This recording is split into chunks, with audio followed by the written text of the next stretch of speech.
हेल' लोगोफोर, good evening.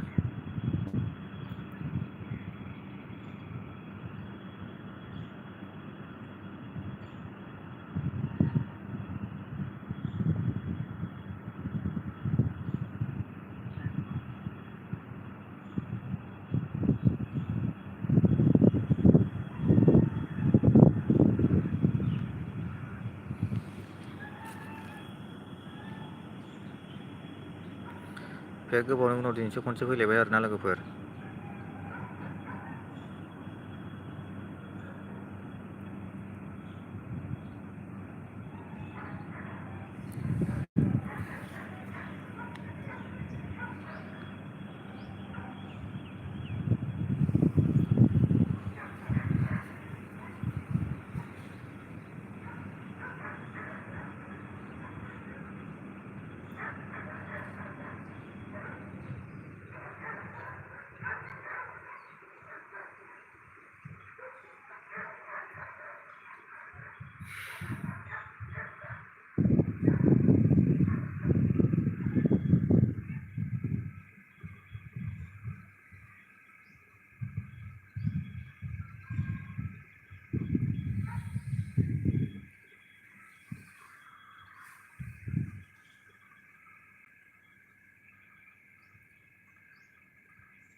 कमेन्टआनो of जाना दं नामाथाय आंना।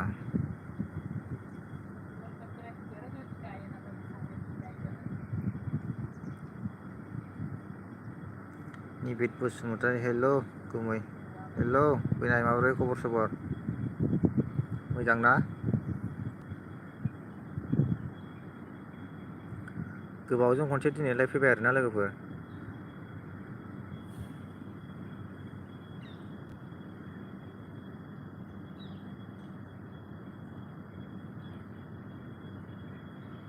दाबो मोनाया नामा गुमै नोंसिनिथिं?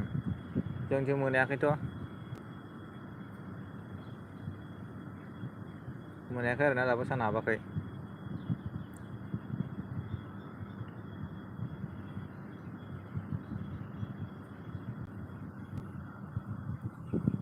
बबेनिमोनलाय नोङो नैबे?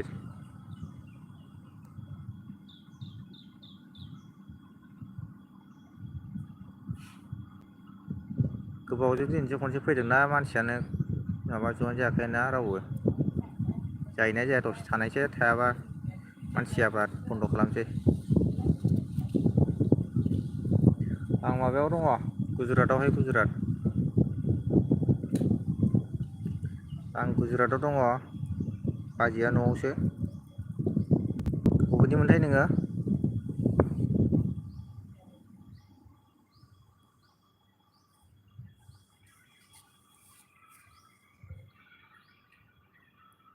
जेबो भिडिअ'आबो खालामनो हायाना ओंखायनो दिनै खनसे फैनाय बादना गोबावजोंहाय इसेबा गोबाव जाबायलाय फैयाबो आङो।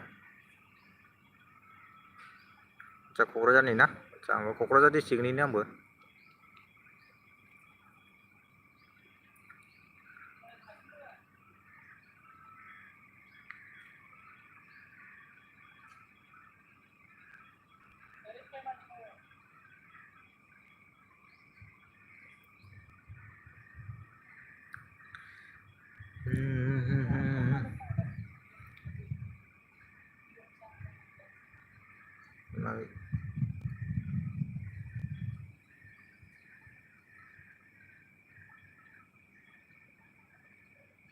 आदसा बेयावनो मा जायगायाव बेबा?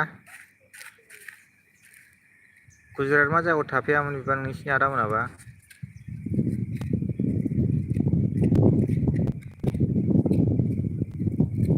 आं सुराट होननाय जायगायाव थायो आरोना सुराटनिफ्राय एसे गोजान जायो बेयावबो थायो आं टाउन सिटिया माने सुराट गोलैयो आरोना आंनिया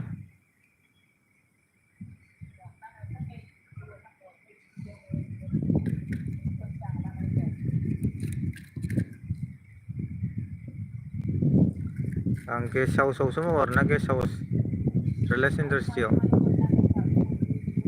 गेस्ट हाउस रुम दंना बेवहाय मावो आरो आङो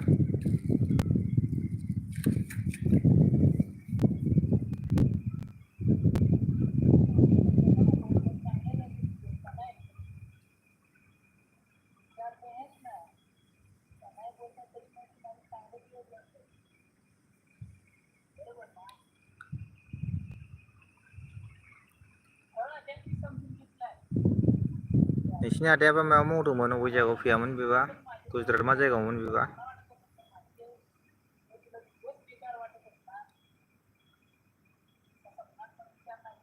आदसा दंफाङावसो मावोमोन होमबा बे माबाजोंसो दांहरै आहमेदाबादजोंसो दंफां मिलाथ' आहमेदाबादावसो दंमोन आं मिथिनाया आरो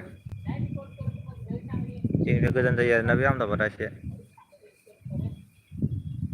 दंफां मिलाव खस्थ' जायोलै एसे मावनाया रिक्सनि खोथा ना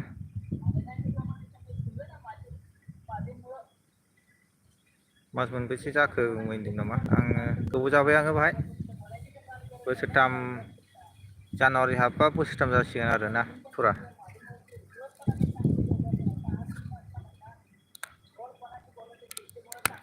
दा अबेबायदि थायो नोंनि गुबै माबालाय नोंनि आदा मोना अबाय थायो दालाय न'आवनो दं नामा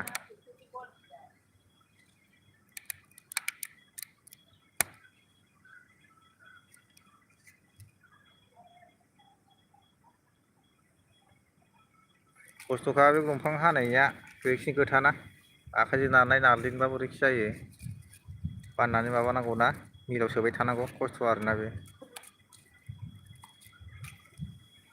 दारि गोलावफ्रासो मावो बिदिखौ बांसिन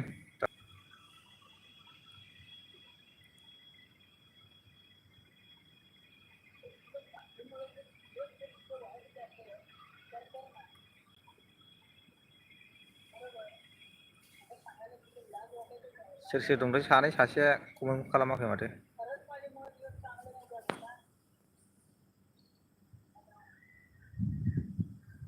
दा नोंनि आदा मोना अबेहाय दङ न'आवनो दंना बाहेरायाव दं दाबो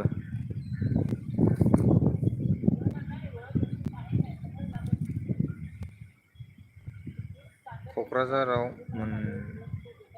मोनबाय गुमै गैला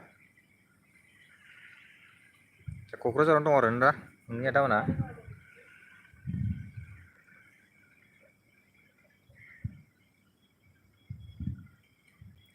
मोनाबाय आदसा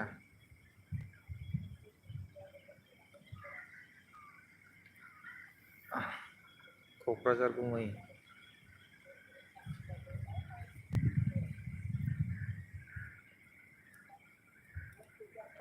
नों बायहेरायाव फैफेरखांबाय नामा ना फैयाखै दाबो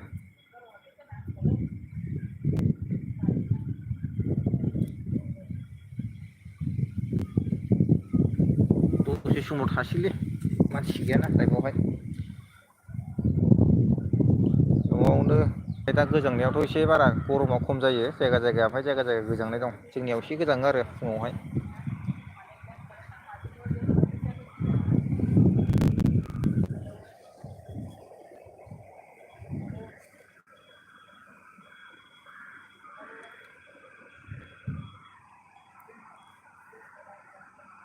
जायगा सामोदांलै बारा मोजां नुवाखिसै आरोना जायगा बेरगावआ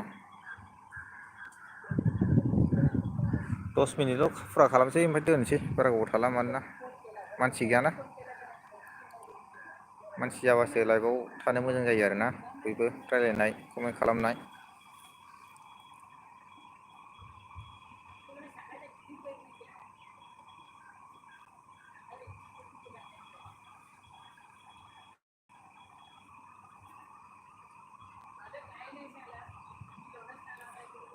निबिर बसुमतारी दोनसै दे बिदिब्ला माने लाइफआव मानसिया खम ना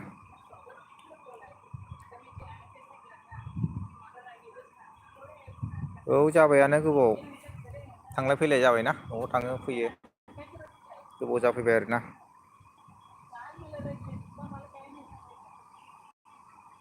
एबार बैसागुआव थांगोन आरोना बैसागुआवहाय एप्रिल मासाव थांगोन जोङो।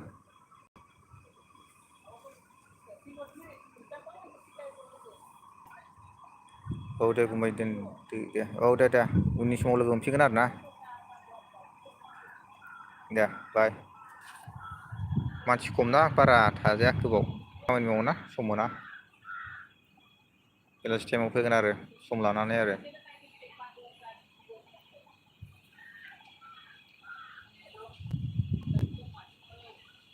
बिदिब्ला दोनथ'नाय जाबाय लोगोफोर लाइभखौहाय एसेयावनो।